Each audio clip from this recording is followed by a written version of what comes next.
Pemirsa, salam Nusantara dimanapun berada. Alhamdulillah kita diberi kesempatan untuk hidup. Dan hidup hanya sekali dan akan dipertanggungjawabkan di depan Allah Subhanahu wa Ta'ala. Lalu bagaimana cara kita ini hidup baik dan mati juga dengan baik?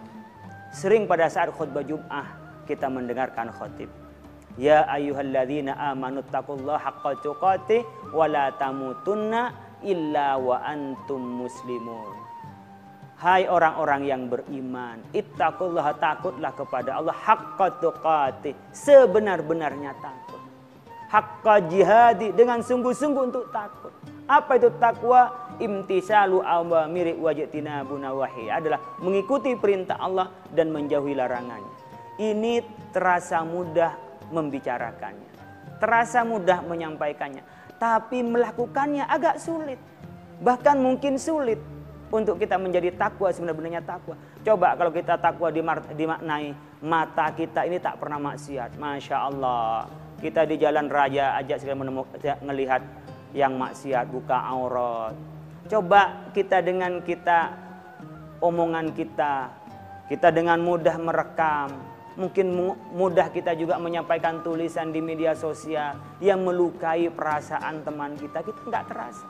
Coba bandingkan dengan penggunaan pendengaran kita. Mana yang digunakan untuk mendengarkan kebaikan dan digunakan untuk mendengarkan keburukan.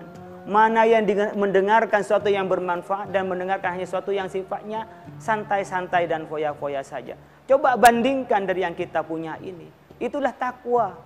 Mari kita gunakan kaki kita. Berapa panjang langkah kita digunakan untuk mendekatkan diri kepada Allah. Dan berapa panjang langkah kita ini yang digunakan untuk maksiat kepada Allah Subhanahu wa Ta'ala. Haqqa tuqatih wa la tamutunna illa wa antum muslimun. Jangan engkau mati kecuali mati Islam. Semua kita pengen mati Islam, tapi semua kita itu bisa. Tetapi kita diserukan wala tamutunna, padahal yang mematikan adalah Allah, yang menghidupkan adalah Allah, yang memberi rezeki adalah Allah. Kenapa disampaikan wala tamutunna, jangan kau mati kecuali mati Islam? Bisa enggak kita mengelak untuk tidak mati Islam? Bisa. Bisa enggak kita juga mati Islam? Bisa. Siapa yang membuat? Diri kita sendiri. Kitalah yang bisa membuat. Kalau kita ingin mati Islam, maka kita jaga keislaman kita. Kalau kita ingin husnul khotimah, jagalah kebaikan kita. Maka disebutkan dalam tafsirnya wala tamutunna illa wa antum muslimun, kata Ibnu Katsir, hafidhu ala islamikum. Peliharalah atas keislaman kalian. Kenapa? Karena kita ini akan mati Islam. Fa innallaha qad ajra adatahu anna man 'asha ala syai'in mata 'alaihi wa man mata 'alaihi bu'isa fihi. Katanya karena Allah memberikan tradisinya. Man 'asha ala syai'in mata 'alaihi. Orang yang hidup dengan cara sesuatu, maka matinya akan menjadi caranya dia mati. Coba lihat kita, buktinya.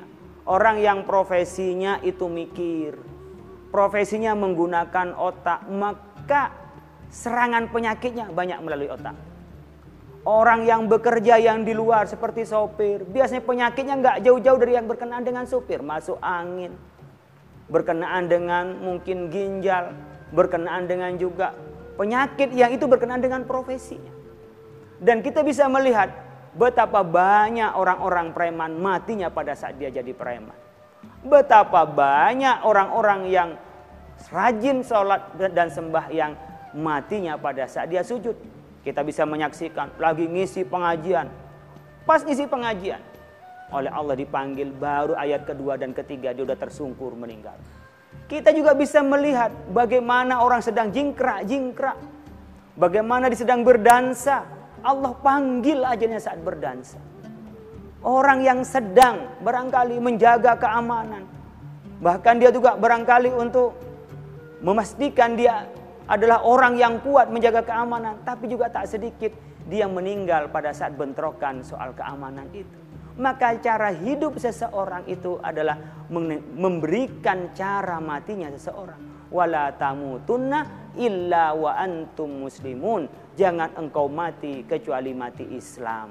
Maka caranya adalah hiduplah Anda dengan cara Islam. Karena dengan cara Islam itu akan memberikan petunjuk cara mati kita.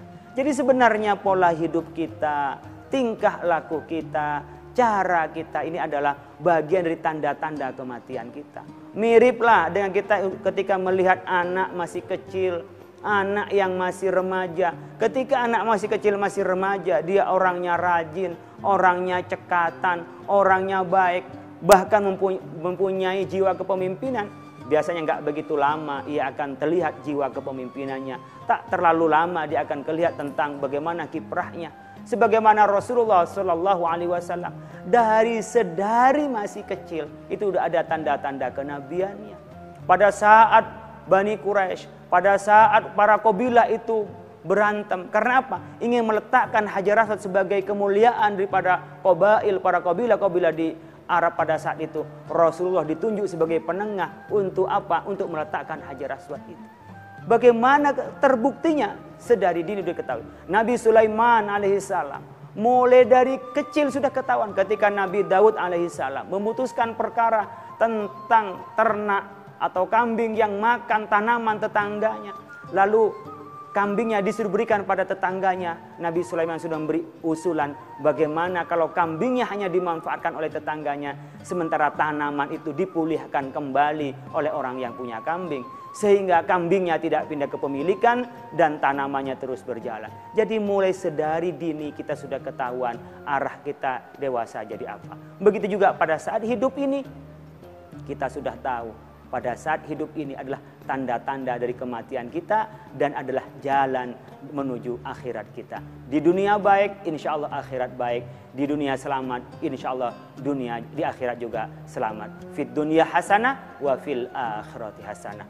Mudah-mudahan oleh Allah Subhanahu wa Ta'ala kita diberi hidayah untuk mengingat kematian, menyiapkan kematian dan mati dengan membawa iman dan Islam dan mendapat ridha dari Allah bersama dengan para anbiya, salihin wa syuhada di surga Allah Subhanahu wa Ta'ala. Amin ya rabbal alamin. Kurang lebihnya mohon maaf. Wallahul muwaffiq ila aqwamit thoriq. Assalamualaikum warahmatullahi wabarakatuh.